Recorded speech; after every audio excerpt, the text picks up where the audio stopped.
আসসালামু আলাইকুম প্রিয় দর্শক, নিজের আলাপচারিতায় আপনাদের সকলকে আমন্ত্রণ জানাচ্ছি। একজন সাবেক ছাত্রনেতা, এখন বিএনপির নেতা, তিনি কথা গুছিয়ে টুছিয়ে ভালোই বলেন, যদিও মানুষ বিশ্বাস করে না। তিনি তো বলেই ফেললেন এটা ছাত্রলীগ আওয়ামী লীগের ভোটেই শিবির হয়ে গেছে। আর একজনে বললেন এর ভিতরে ষড়যন্ত্র আছে, একটা আওয়ামী লীগের লোকরা এসে ভোট দিয়েছে। তাদেরই আর এক নেতা বললেন যে পরিমাণ ভোট কাস্ট হয়েছে, এত লোক বিশ্ববিদ্যালয় এলাকা আসলে পা রাখার জায়গা থাকার কথা না, এগুলো ভোট বানিয়ে দেওয়া হয়েছে। বিএনপি স্ট্যান্ডিং কমিটির গুরুত্বপূর্ণ নেতা জনাব সালাউদ্দিন সাহেব তো বললেন ফলাফল মেনে নিয়েছি। এক একজন এক একভাবে কথা বলছেন। বিএনপির অফিসিয়াল কথা কোনটা সেটা আমরা জানি না, তবে ছাত্র শিবিরের ছেলেদের স্লোগানগুলো দেখেছি, আমার কাছে ভালো লাগে না। এটা শিষ্টাচারহীন স্লোগান। সাদিক কায়েম ডাকসুতে লন্ডন গেছে, কি খবর পৌঁছেছে কিনা, মানে তারেক রহমানকে লক্ষ্য করে বিভিন্ন স্লোগান। এর কিছুদিন পূর্বে তারেক রহমানের নামের পিছনে একটা ফিমেল জেন্ডারের একটা অর্গানের নাম উল্লেখ করে স্লোগান দেওয়া হয়েছে। চাঁদা আদায় পল্টনে চলে যায় লন্ডনে, এ জাতীয় স্লোগান হয়েছে। গরুর হাট, বাজার, টেম্পু স্ট্যান্ড দখল করা দল, এভাবে তাদেরকে কথা বলা হয়েছে। এবং এটা বলছে জামাত ইসলাম, এনসিপি, এরা। আবার বিএনপির পক্ষ থেকে ৭১-এর দোসর, ৭১-এর পরাজিত শক্তি, স্বাধীনতা বিরোধী, এভাবে জামাতকে আক্রমণ করে কথা বলা হয়েছে। আবার হঠাৎ করে দেখলাম হরিহর আত্মা বলে, না জামাতের সঙ্গে তো আমাদের খুব বেশি দূরত্ব হয়নি, আমাদের সঙ্গে জামাতের বন্ধুত্ব আছে। বোঝা কঠিন সম্পর্ক কার সঙ্গে আছে কার সঙ্গে নাই। তবে একটা হিসাব সঠিক, বাংলাদেশে ধর্মভিত্তিক রাজনীতি আমাদের সংবিধানে নিষিদ্ধ করা হয়েছিল, ৭২ সংবিধানে। জিয়াউর রহমান ক্ষমতায় এসে সর্বপ্রথম তার ক্ষমতা দখল করে টিকে থাকার জন্যই ধর্মভিত্তিক রাজনীতিকে অ্যালাউ করেছিলেন সংবিধান সংশোধনের মধ্য দিয়ে, আর্টিকেল 38 সংশোধন করে। তারপরই বাংলাদেশে প্রথম বেনামিতে ধর্মভিত্তিক প্রথম সংগঠন হয় আইডিয়াল ইসলামিক ডেমোক্রেটিক লীগ। এর ধারাবাহিকতায় মুসলিম লীগ, নিজাম ইসলাম, বিভিন্ন রকম দল চলে আসলো, পরবর্তীতে জামাত ইসলাম, নানাভাবে। অর্থাৎ ধর্মভিত্তিক রাজনীতি জিয়াউর রহমান শুরু করলেন, এবং ধর্মীয় রাজনীতি করে যারা বিতর্কের ভিতর ছিলেন তাদেরকে তিনি পৃষ্ঠপোষকতা দিলেন। শাহাদিসকে, জয়পুরহাটের আব্দুল আলিমকে, খানে সবুরকে, মশিউর রহমান জাদু মিয়াকে, মাওলানা আব্দুল মান্নানকে, বিভিন্নভাবে রাজনীতিতে ধর্মভিত্তিক রাজনীতি যারা করতেন তাদেরকে তিনি পুনর্বাসন করলেন। এভাবেই বাংলাদেশে শুরু হয়ে গেল। এবং স্বাধীনতা যুদ্ধের সরাসরি বিরোধিতাকারী পূর্ব পাকিস্তান পুনরুদ্ধার কমিটির প্রধান গোলাম আজমকে বাংলাদেশে পাকিস্তানি পাসপোর্ট নিয়ে এসে বাংলাদেশে থেকে যাওয়ার সুযোগ করে দিলেন। কোর্টকে ব্যবহার করে বিভিন্নভাবে তিনি বাংলাদেশে থেকেই গেলেন। এবং বেশ কিছুদিন তিনি ছিলেন রাগঢাক করা জামাতের আমির, তখন ভারপ্রাপ্ত আমির বলা হতো আব্বাস আলী খানকে। ওনার নামটা সরাসরি বলা হতো না, যেহেতু তখন ওনার মামলা নিষ্পত্তি হয়নি, ইত্যাদি ইত্যাদি। এভাবেই বাংলাদেশে ধর্মভিত্তিক রাজনীতির উত্থান ঘটান জিয়াউর রহমান। তার হাত ধরে পরবর্তীতে এরশাদ, পরবর্তীতে বেগম খালেদা জিয়া।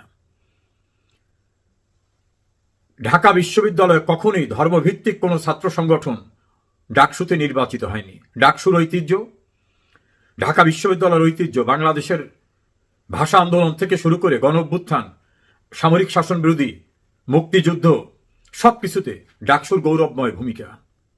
সেই ডাকসুতে আজ একটি ধর্মভিত্তিক রাজনৈতিক দলের ছাত্র সংগঠন নির্বাচিত হল।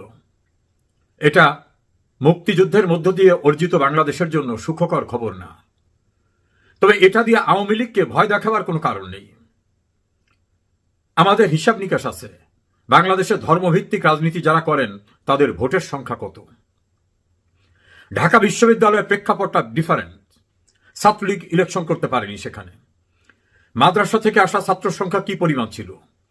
বিএনপি ছাত্র সংগঠন এবং স্বতন্ত্র প্রার্থীদের কথা যদি ধরি, কারচুপি হয়েছে, অন্যরকম কিছু হতে পারে, আমি সেটাকে নিয়ে বিতর্কিত করি না। তবে এইখানে একটা বিষয় মনে রাখতে হবে, এই ডাকসুতে বিভিন্ন সময় জাসদ থেকে, বাসদ থেকে, বিভক্ত বাসদ থেকে বিভিন্নভাবে ডাকসুতে নেতা নির্বাচিত হয়েছেন। সেই নেতারা যখন রাজনৈতিক সংগঠন করেছেন তখন কিন্তু চোখ বন্ধ করে মনের দৃষ্টি দিয়ে দেখুন কোথায় দাঁড়িয়েছে তারা। রাজনীতিতে কিন্তু ঠাঁই ওভাবে হয়নি। মৃদু মৃদু প্রদীপ জ্বালিয়ে রাখছেন কেউ কেউ বিভিন্ন সংগঠনের নামে। যেমন ডাকসুর ভিপি মাহমুদুর রহমান মান্না আমার ব্যক্তিগত অত্যন্ত আপনজন। তিনি ডাকসুতে ভিপি ছিলেন, চাকসুতে নেতা ছিলেন, ডাকসুর ভিপি ছিলেন আক্তারুজ্জামান, ডাক্তার মোস্তাক, সুলতান মোহাম্মদ মনসুর থেকে শুরু আরো অনেকেই ডাকসুতে বিভিন্ন সময় নির্বাচিত তারা ছোট ছোট সংগঠন থেকে হয়েছেন। বড় রাজনীতিতে গিয়ে কিন্তু বিশাল সমুদ্র, সেখানে গিয়ে কিন্তু ওই ডাকসুর নির্বাচিত নেতা হিসাবে আলাদা একটি প্রভাব বিস্তার করার মতো অবস্থান প্র্যাকটিক্যালি দৃশ্যমান না। জাতীয়তাবাদী ছাত্রদল থেকে ওই ডাকসুতে অনেকে নেতা নির্বাচিত হয়েছেন। তো মূল রাজনীতিতে গিয়ে তাদের অবস্থানটা কোথায় সেটা খতিয়ে দেখবেন। ফলে ডাকসুতে ছাত্র শিবির নির্বাচিত হওয়া মানে আওয়ামী লীগ শেষ হয়ে গেল, তাহলে ধর্মভিত্তিক রাজনীতি বাংলাদেশে প্রতিষ্ঠিত হয়ে গেল, এটা ভাবার কোনো কারণ নাই। যে সময় বিএনপির সঙ্গে জোট করে জামাত নির্বাচন করেছে সেই সময় কত পার্সেন্ট ভোট পেয়েছে? টোটাল ভোটের সংখ্যা কত ছিল? যৌথভাবে ইলেকশন করার পরেও পৃথকভাবে যখন করেছে তখন তাদের ভোটের সংখ্যা কত? সেই আঙ্গিকে যদি একটু অ্যানালাইসিস করি তাহলে দেখা যাবে বাংলাদেশে সাম্প্রতিক সময়ে ব্র্যাক বিশ্ববিদ্যালয়ের যে একটা গুরুত্বপূর্ণ সার্ভে হয়ে গেছে সেখানে 10% মানুষ জামাতকে ভোট দেবেন এমন কথা বলেছেন। মনে রাখতে হবে 100%-এর ভিতর 10%। বিএনপির কথা বলছেন 12%, এনসিপির কথা বলেছেন 2%, আওয়ামী লীগের কথা এত দুঃসময় আওয়ামী লীগের তারপরও সেখানে বলেছেন 7%, আর 14% বলছেন কাকে দেব আমি মুখ খুলব না। তা অ্যানালাইসিস যারা করেন, পলিটিক্যাল বিষয় নিয়ে যারা স্টাডি, তারা বলেন যে এই মানুষগুলো আওয়ামী লীগের, কেননা মুখ খুললে তাদের উপর একটা মব আসতে পারে, সে কারণে তারা মুখ খুলতে চায় না। তা আমি যদি 14 এবং 7কে ধরি তাহলে যেটা হয় সেটা বিশাল। আর 48% মানুষ বলছে আমরা এখনো সিদ্ধান্ত নেইনি।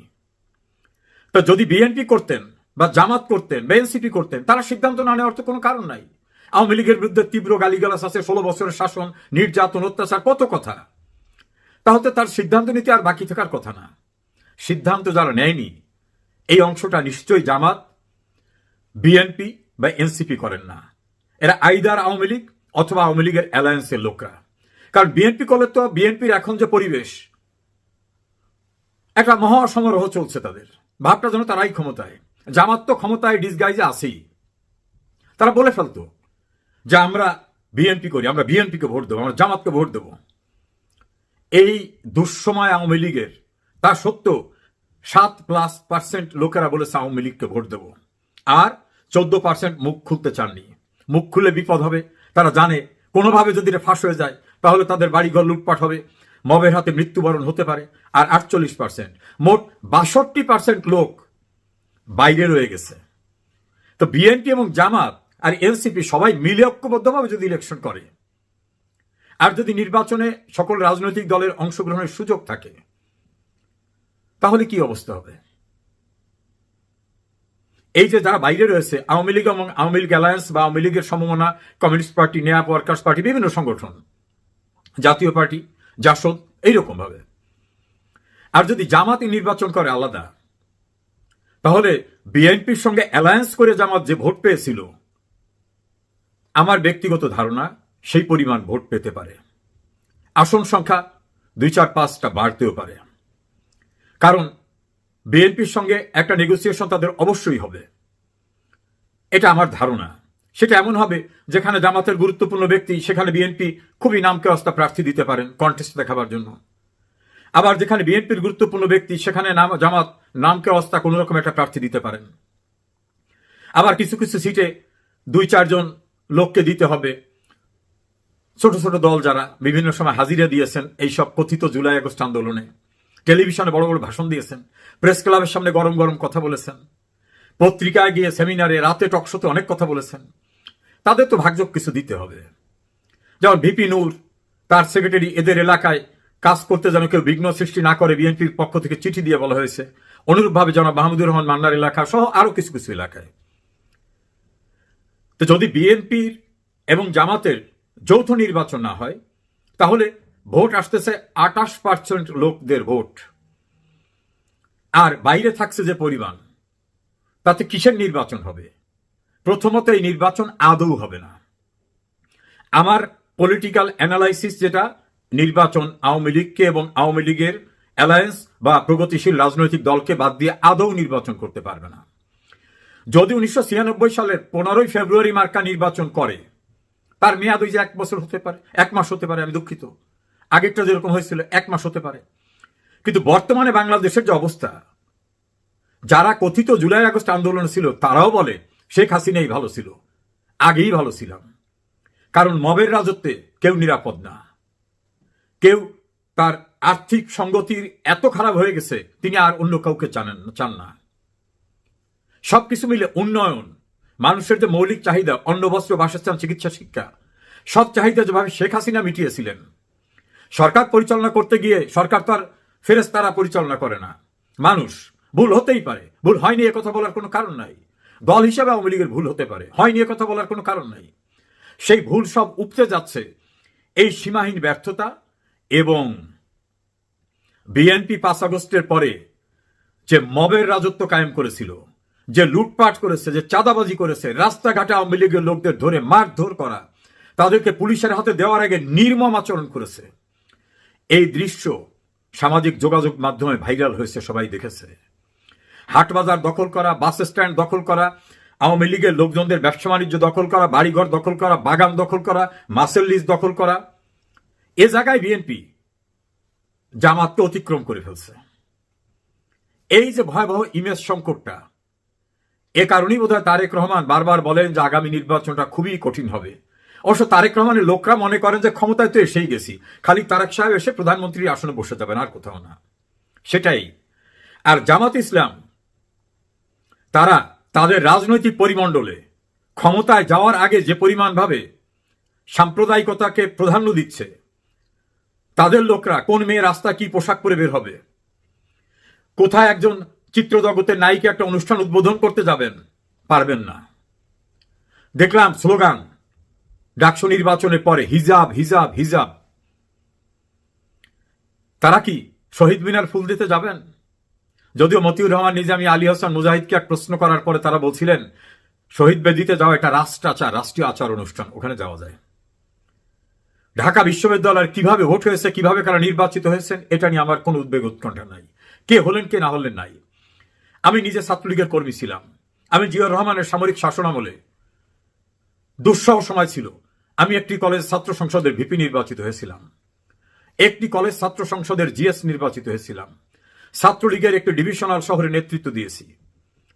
আমার প্রিয় সংগঠন ছাত্রলীগ, একজন প্রাক্তন ছাত্রলীগার হিসাবে ছাত্রলীগ যদি নির্বাচনে নাই, সেখানে কে হলো কে না হলো এটা নিয়ে আমার কোনো উদ্বেগ নাই, উৎকণ্ঠাও নাই।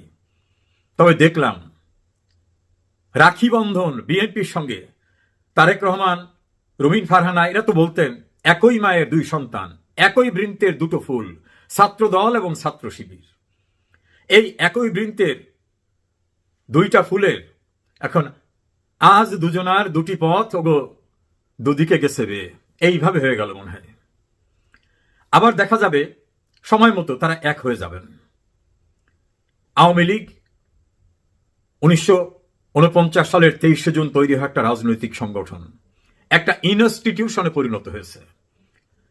মাটি ও মানুষের শেকড়ে গ্রথিত আওয়ামী লীগ। রিকশাওয়ালা, শ্রমিক, মাছ বিক্রেতা, সবজি বিক্রেতা, স্বল্প আয়ের মানুষ, মধ্যবিত্ত, নিম্ন মধ্যবিত্ত, কৃষক, শ্রমিক, সবখানি আওয়ামী লীগ রয়েছে। এই জন্য ইউনুস বাহিনী যেখানে যা দেখে বলে আওয়ামী লীগ। শ্রমিকরা আন্দোলনে গেলে বলে আওয়ামী লীগ, ঢাকা বিশ্ববিদ্যালয়ের ছাত্ররা দাবিতে নামলে বলে এটা আওয়ামী লীগ, ইঞ্জিনিয়াররা নামলে বলে এগুলো আওয়ামী লীগ, সরকারি কর্মচারীরা দাবি নিয়ে গেলে বলে এটা আওয়ামী লীগ। সবখানে আওয়ামী লীগ দেখে। সচিবালয়ে আগুন লাগলে বলে এর ভিতরে আওয়ামী লীগ। ডক্টর ইউনূস তো নিজেই বলেন যে তোমরা বলো আমার চতুর্পাশে ফ্যাসিস্ট, তোমাদের গ্রামে ফ্যাসিস্ট নাই। ওরা ফ্যাসিস্ট বলতে আওয়ামী লীগকে বুঝাতে চায়। সবচেয়ে বড় ফ্যাসিস্ট ইউনূস, যেদিকে তাকান সেদিকেই দেখেন আওয়ামী লীগ, যেখানে তাকান সেখানে আওয়ামী লীগ দেখেন।